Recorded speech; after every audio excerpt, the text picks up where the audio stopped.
মৃত্যুর পর ফেরেশতারা লাশের সাথে কি করে? যখন লাশটিকে দাফন করে আপনজনরা চলে যায়, তখন সেই লাশের সাথে কি করা হয় আর কবরে ফেরেশতারা এসে কি বলে, এবং ভিডিওর শেষ অংশে আমরা জানবো যে দোয়াটি পাঠ করলে কবরের ফেরেশতাদের প্রশ্নের জবাব খুব সহজভাবে দিতে পারবেন। প্রিয় ভাই বোনেরা, খুবই গুরুত্বপূর্ণ একটি ভিডিও হতে চলেছে, আশা করি আপনি শেষ পর্যন্ত দেখবেন। কবরে প্রথম রাত নিয়ে বিশ্বনবী সাল্লাল্লাহু আলাইহি সাল্লাম বলেন, বান্দাকে যখন তার কবরে রাখা হয় এবং তাকে কবরে রেখে আপনজন শুধু এতটুকু দূরে চলে যায় যে তখনও ওই কবরস্থ ব্যক্তি তাদের জুতার শব্দ শুনতে পায়। রাসূল সাল্লাল্লাহু আলাইহি সাল্লাম বলেন, ঠিক সেই সময় তার নিকট দুজন ফেরেশতা এসে তাকে বসিয়ে প্রশ্ন করা শুরু করে। যখন সর্বপ্রথম মৃত ব্যক্তিকে শোয়া থেকে বসিয়ে দেওয়া হয়, তখন মৃত ব্যক্তির কাছে মনে হয় সূর্য ডুবে যাচ্ছে। সে বসে তার চক্ষুদয় মুছতে মুছতে বলতে থাকে, তোমরা আমাকে ছেড়ে দাও, আমি নামাজ আদায় করব। সুবহানাল্লাহ। যেহেতু সূর্য ডুবে যাচ্ছে, সে মনে করবে আজ তো আসরের নামাজ আদায় করি নাই। তখন ফেরেশতাদ্বয় বুঝতে পারবে লোকটি দুনিয়াতে নামাজি এবং মোত্তাকি ছিল।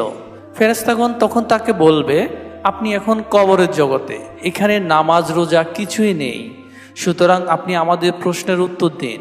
এবার ফেরেশতাগণ লোকটিকে প্রশ্ন করতে থাকবে, মান রব্বুকা, তোমার রব কে?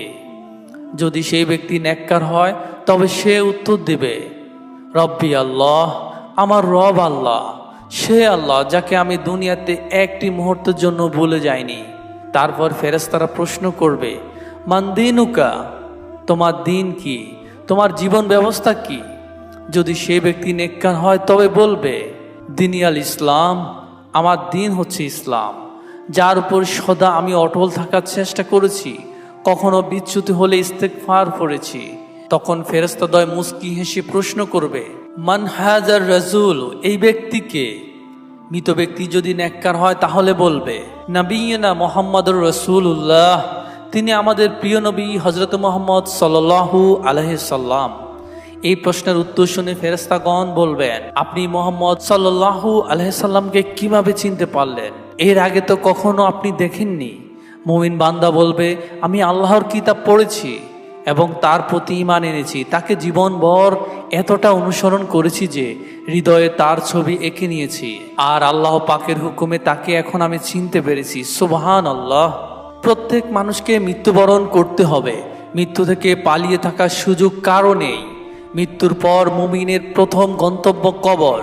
যে ব্যক্তি ভালো আমল করবে এবং আল্লাহর সঙ্গে সাক্ষাৎ করার জন্য প্রস্তুতি নেবে, কবর তার জন্য সুখ ও আনন্দের ঘর হবে।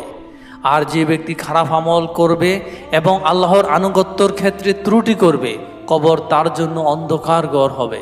এজন্য আল্লাহ তাআলা বলেন, কবরে মুনকার নাকির ফেরেশতার প্রশ্নের উত্তর তারাই দিতে পারবে যারা মৃত্যু পর্যন্ত ঈমানের পথে প্রতিষ্ঠিত ছিল।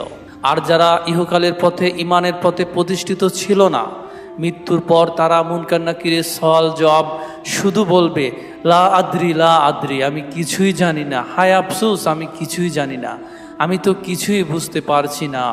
সুতরাং মুমিন বান্দা প্রশ্নের উত্তর দেওয়ার সাথে সাথে আল্লাহ তাআলা ঘোষণা করবে, আমার বান্দা সত্য বলেছে, অতএব তাকে জান্নাতের বিছানা বিছিয়ে দাও, তাকে জান্নাতের পোশাক পরিয়ে দাও, এছাড়াও তার কবরে জান্নাতের দিকে একটি দরজা খুলে দাও। সুবহানাল্লাহ।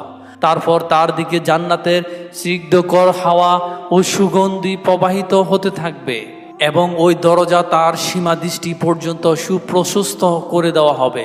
সুবহানাল্লাহ। বিশ্বনবী হযরত মুহাম্মদ সাল্লাল্লাহু আলাইহি সাল্লাম আরও বলেন, মৃত ব্যক্তির কাছে একজন সুন্দর সুরভিত উত্তম পোশাক পরিহিত সুশ্রী ব্যক্তি আগমন করে বলবে, সুসংবাদ গ্রহণ করো, যা তোমাকে আনন্দিত করবে, আজ তোমার প্রতিশ্রুত দিন। ওই সুন্দর চেহারাদারী সুসংবাদদাতাকে মুমিন বান্দা প্রশ্ন করবে, আপনি কে? সে বলবে, আমি হলাম তোমার নেক আমল। মুমিন বান্দা শুনে বলতে থাকবে, কিয়ামত সংগঠিত হয়ে যাক, কিয়ামত সংগঠিত হয়ে যাক। হাদিসটি মুসনাদে আহমদের। কেননা সে জানে প্রকৃত জান্নাত কিয়ামত দিবস সংগঠিত না হওয়া পর্যন্ত পাওয়া যাবে না। তখন ফেরেশতাগণ বলতে থাকবে, আপনি ঘুমান। মুমিন বান্দা বলবে, আমি আমার পরিবারের কাছে যেতে চাই, তাদের এই সুসংবাদ জানিয়ে দিতে চাই। ফেরেশতাগণ আবার বলবে, আপনি ঘুমান। বাসর রাতের মতো যাকে তার প্রিয়জন ব্যতীত কেউ জাগিয়ে দেয় না, তখন ওই বান্দার এক ঘুমে আল্লাহ তার শয্যা থেকে হাসরের মাঠে পুনরুত্থিত করবেন। হাদিসটি তিরমিজি শরীফে। নবী করিম সাল্লাল্লাহু আলাইহি সাল্লাম বলেন, কবর পরকালের প্রথম ঘাঁটি।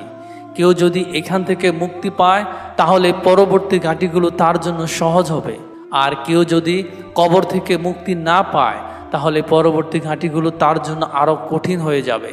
নবী করিম সাল্লাল্লাহু আলাইহি সাল্লাম কাফেরদের মৃত্যু প্রসঙ্গে বলেন, তার রূহকে তার শরীরে ফিরিয়ে আনা হয় এবং দুজন ফেরেশতা এসে তাকে বসিয়ে প্রশ্ন করে, তোমার রব কে? সে উত্তর দেয়, হায় আমি তো কিছুই জানি না। তারপর তারা আবার প্রশ্ন করে, তোমার দিন কি? সে বলে, হায় আমি কিছুই জানি না। তখন ফেরেশতাগণ আবারও প্রশ্ন করে, এই লোকটি তোমাদের মধ্যে প্রেরিত হয়েছিল, তিনি কে?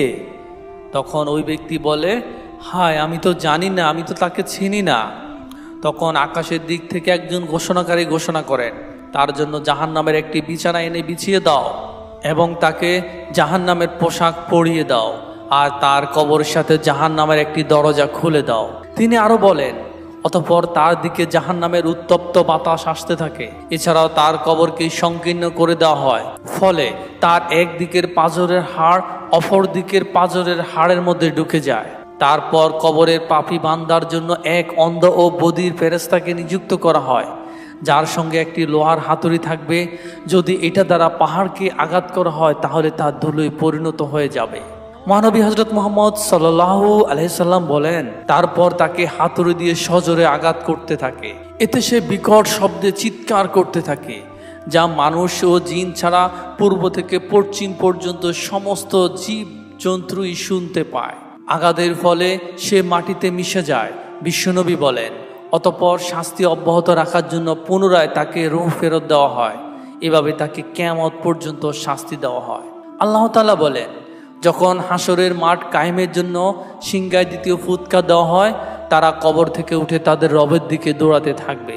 তারা বলবে, হায় দুর্ভাগ্য, আমাদের আরামের নিদ্রা হতে কে উঠালো? ফেরেশতাগণ উত্তরে বলবে, এটাই তো হলো সেই দয়াময় আল্লাহ তাআলার প্রতিশ্রুত পুরস্কার দানের দিন। রাসূলগণ যেই সত্য ওয়াদা দিয়েছিল তোমাদেরকে, মুমিন বান্দারা তাদের আরামের ঘুমে ডিস্টার্ব হওয়ার কারণে এই প্রশ্নটা করবে যে, কে আমাদের এই আরামের ঘুমটা ভাঙলো? এত সুন্দর, এত মিষ্টি, এত স্নিগ্ধকর একটা ঘুম, এই ঘুম থেকে কে উঠিয়ে দিল আমাদের? যখন জানতে পারবে এই ঘুম থেকে তিনি উঠিয়েছেন, যিনি আসলে এই মুমিন বান্দাদেরকে শ্রেষ্ঠ থেকে শ্রেষ্ঠতর পুরস্কার দিতে চান, অন্তরে এই আশা জাগ্রত হওয়া মাত্র মুমিন ব্যক্তি আনন্দে উচ্ছ্বাসে চারদিকে চিৎকার চেঁচামেচি করে সবাইকে বলতে থাকবে, দেখো আমার ডান হাতটা দেখো, আমার আমলনামা আমার ডান হাতে দেওয়া হয়েছে। আমি জানতাম এমন একটি দিন আসবে, আমি জানতাম। এত উচ্ছ্বাস, এত আনন্দ। আল্লাহ তাআলা বলেন, এটাই তো শ্রেষ্ঠ সফলতা, এটাই তো হচ্ছে প্রকৃত সফলতা, যার জন্য আমাদের প্রতিযোগিতা করা উচিত। এই দুনিয়ার জীবনে অর্থ সম্পদের পিছে প্রতিযোগিতা নয়, প্রতিযোগিতা হবে জান্নাতে যাওয়ার জন্য। সুবহানাল্লাহ। প্রিয় ভাই বোনেরা, আসুন এই পর্যায়ে আমরা জেনে নেই কোন আমল করলে কবরে ফেরেশতাদের প্রশ্নের উত্তর সহজে দিতে পারবে। আমরা একটি দোয়া শিখে নেব। যে ব্যক্তি প্রতিদিন এই দোয়াটি পাঠ করবে তার জন্য আল্লাহ তাআলার পক্ষ হতে অনেক রহমত বর্ষিত হবে। তো এই দোয়াটি একটি বিশেষ উপায়ে পাঠ করতে হবে। এই দোয়াটি পাঠ করলে তিনটি সুবিধা পাওয়া যায়। এক নম্বর হচ্ছে, দোয়াটি পাঠ করলে আল্লাহ তাআলা থেকে ওই ব্যক্তির রিজিকের পেরেশানি আল্লাহ তাআলা দূর করে দেবেন এবং কবরের ফেরেশতাদের প্রশ্নের জবাব খুব সহজেই দেওয়া যাবে।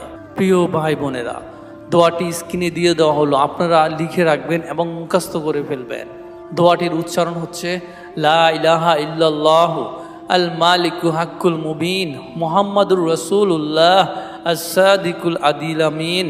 আপনি প্রতিদিন এই দোয়াটি পাঠ করলে ইনশাআল্লাহ আপনার কবরে ফেরেশতাদের সওয়াল জবাব সহজেই দিতে পারবেন। সুবহানাল্লাহ।